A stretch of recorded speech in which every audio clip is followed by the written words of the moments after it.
everyone, to Pocketables' third weekly news roundup.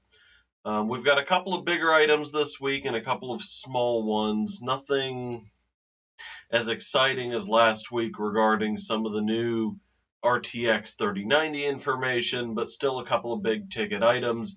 And we do have the Sound Blaster K3 Plus, which I'm going to take a minute to demo towards the end of this.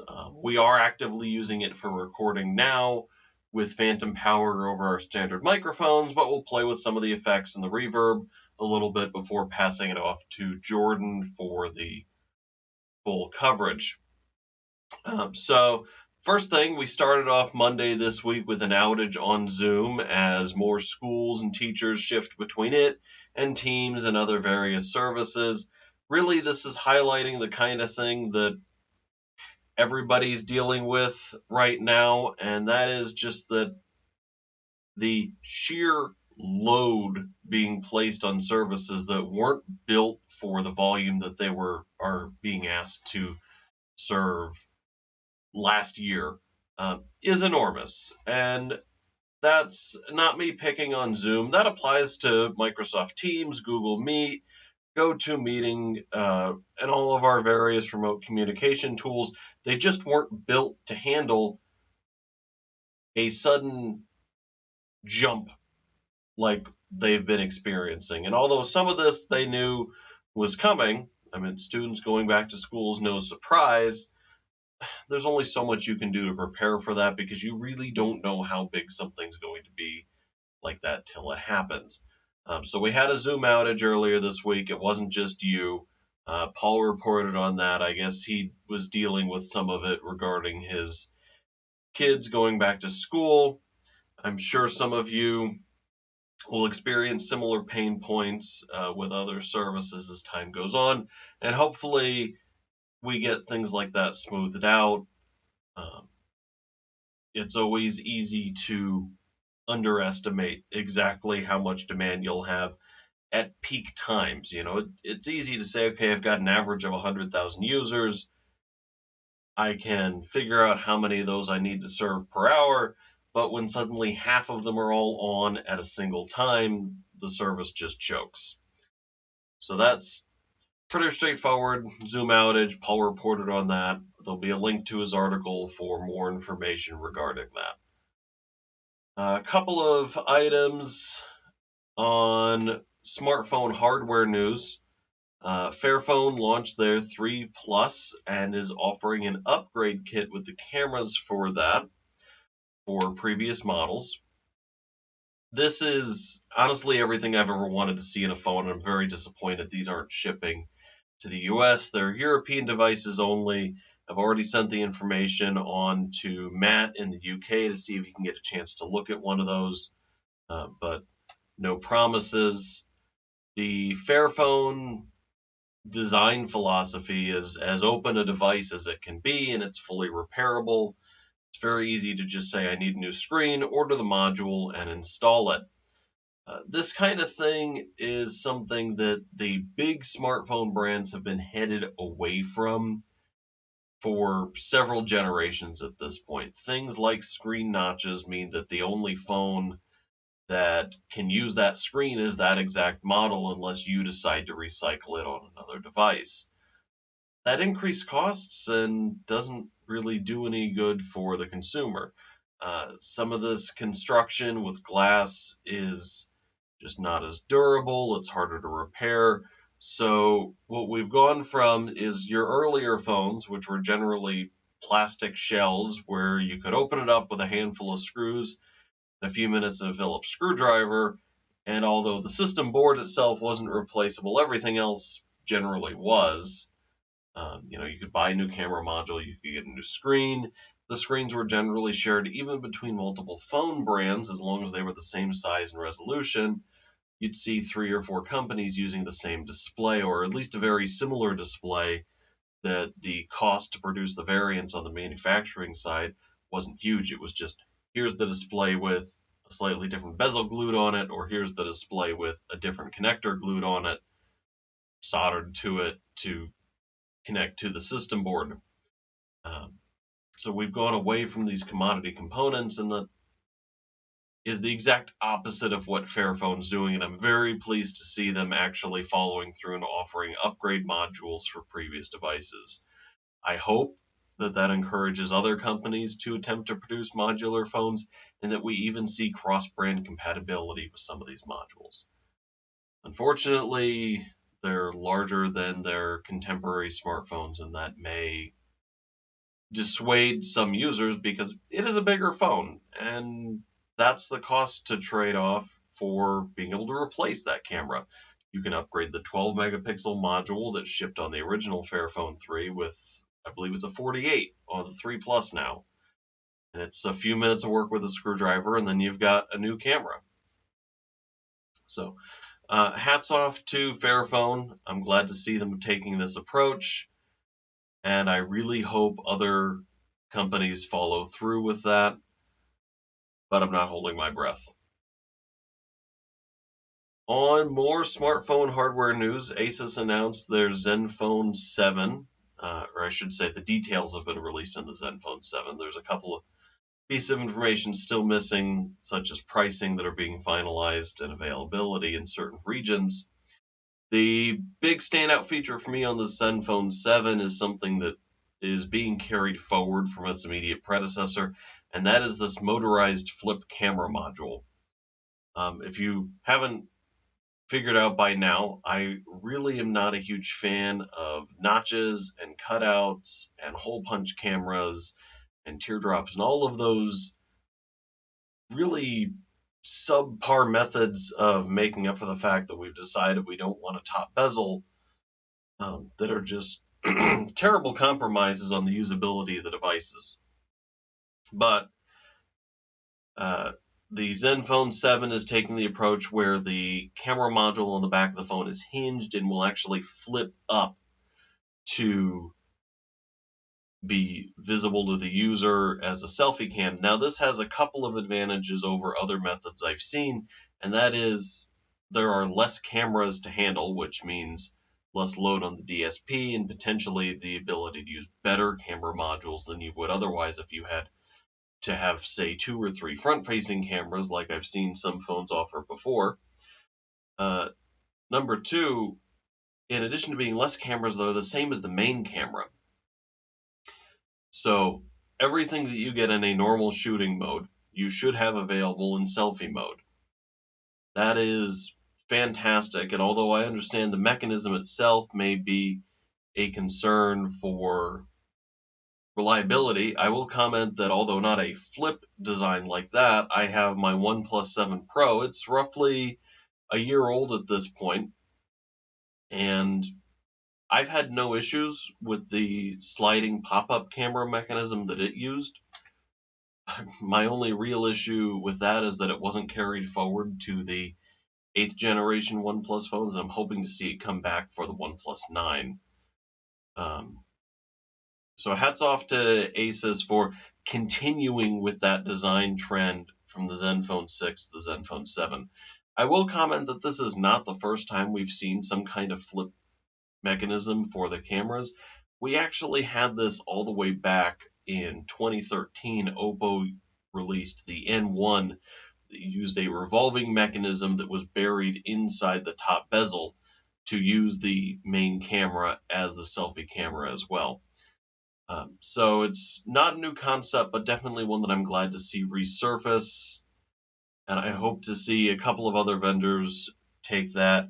Or, as I mentioned last week, we do have under-screen cameras coming finally. I understand there's some trade-offs there, but I'm more than willing to make those for the selfie camera that I don't use in the first place anyway. On PC hardware news, we have Synology, who's normally known for their network-attached storage devices, entering the SSD market. They have a new SAT5200 SATA SSD that they're launching between 480 and 1920 gigabyte capacities, so basically half a terabyte to 2 terabytes.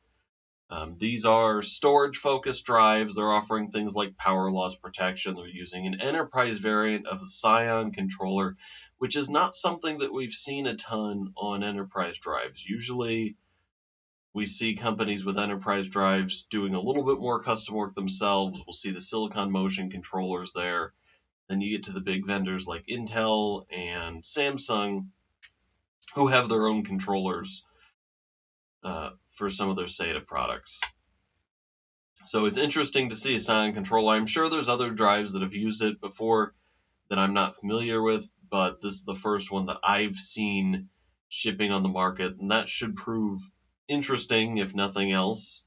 I'm sure it's a fine controller, and SATA drives are a known quantity, so I don't expect anything earth-shattering on the performance side out of it. There'll be a link to the Serve the Home article. We haven't gotten our hands on one to review yet. I have reached out to Synology hoping to get a look at one, and hopefully we hear back in the next week or so. Amazon is in the news this week, launching a couple of new things, one of which is their new Halo fitness band and health monitoring service. This is kind of creepy, to put it blunt. So the idea is that for $69 right now, or with 6 months free, or $99 when it's available to everyone, plus $4 a month, you wear this little fabric band that is going to monitor a couple of normal things that we see on fitness trackers, as well as the tone of your voice. So it's going to listen to either everything you say or periodically listen in when you're talking, analyze the tone of your voice, and basically tell you how you're feeling. To put it, how do I want to phrase this? To put it diplomatically, I find that idea terrifying.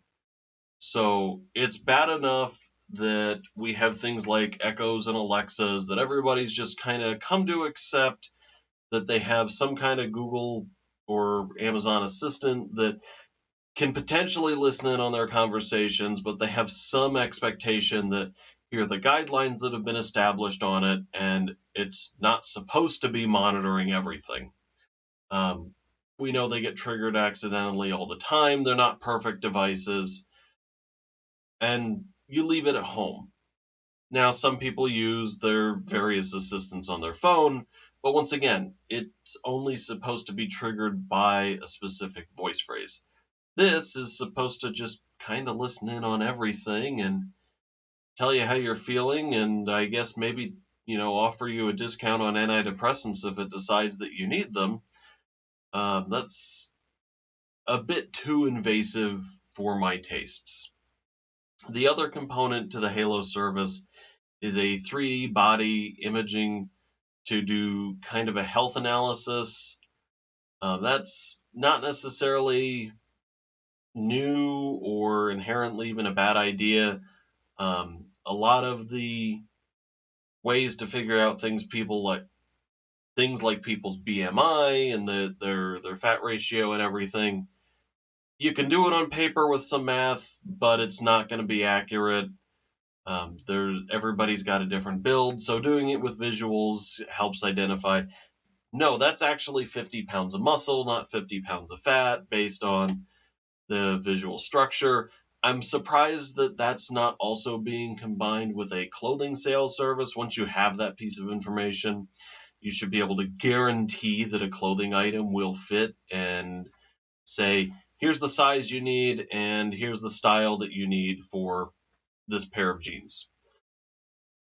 That to me would be more useful. I'm sure a lot of people would find a service like that useful. To pay Amazon for the privilege of monitoring all my conversations every month, I don't think I'm quite ready for that. I think if you're going to offer a service like this that needs to be either a free device with a subscription or just no subscription, because we know that you're data mining it and there's a value being gained on that side. The other Amazon item in the news this week is the new Ring video doorbell. We've got the Video Doorbell 3 now. This is basically a direct replacement for the Video Doorbell 2, although looking at it, if you have a Doorbell 2, I wouldn't be running out to replace it. We gain a couple of things. We gain dual band Wi-Fi. It has a new concept for privacy zones. This is honestly an old feature in a lot of cameras where you can mask out areas and you can say ignore motion in this section, but I'm sure it's been enhanced for the Doorbell 3, and we have a new motion detection algorithm that's being included with it as well. Looking at the 2, you're still getting the same video quality out of it. It's still basically the same device, just with some updated brains behind it. I wouldn't be surprised to find out that it's using the exact same sensor if someone tears one down. So if you're already happy with your Ring 2, there's no need to go buy the Ring 3. That being said, looking at the pricing on them and the services required, I would hope that many of our viewers, and I would be more than happy to do a series on this. We've done an article touching on it before, and I'll link to it below. Have their own video system. There's a lot of benefits to that, and although these wireless cameras are convenient and easy, they, number one, are wireless, so they're vulnerable to various attacks that way. Number two, they've got costly monthly subscriptions with them, and although I wouldn't necessarily say that those don't have value, looking at something like I deployed Blue Iris at home, that cost me $70 for a software license and hardware that I already had, and I was done. Now, some of that is I planned for that eventuality when I was setting things up on my home network, so I already had a PoE switch. But things like that, things like ZoneMinder is a popular one. I Spy, Shinobi are all. And what's the other one here? I've got Motion Eye is one for Raspberry Pis even. There's definitely other ways to get video security at your home without having to pay a monthly subscription, as well as buy some rather expensive hardware with limits like battery packs. All of my cameras are power over Ethernet. Yes, that means I ran a cable to them, but it also means that I don't have to remember to change the rechargeable battery on my porch camera and risk having a package go missing. So if people would like us to do a series on that, we've touched on a couple of cameras before. We've touched on Blue Iris before. I'd be more than happy to do that. I'll probably have to ask Matt for some help with the Motion Eye stuff since that's Raspberry Pi focused. But we'd be more than happy to cover that. So with all that said, I want to thank everyone for tuning in. As always, thanks to our patrons and our subscribers who help make content like this possible. I also want to do a shout out to Electrix, who has provided our opening and closing music. Definitely go ahead and check his channel out if you like what you heard there. If you have any questions about an item that we covered this week, or you want to see additional focus on it, since we do run through everything rather quickly during these, just leave me a note in the comments below or send us an email, and we will make sure to elaborate on that, or at least answer your question. So with that all said, thank you for watching.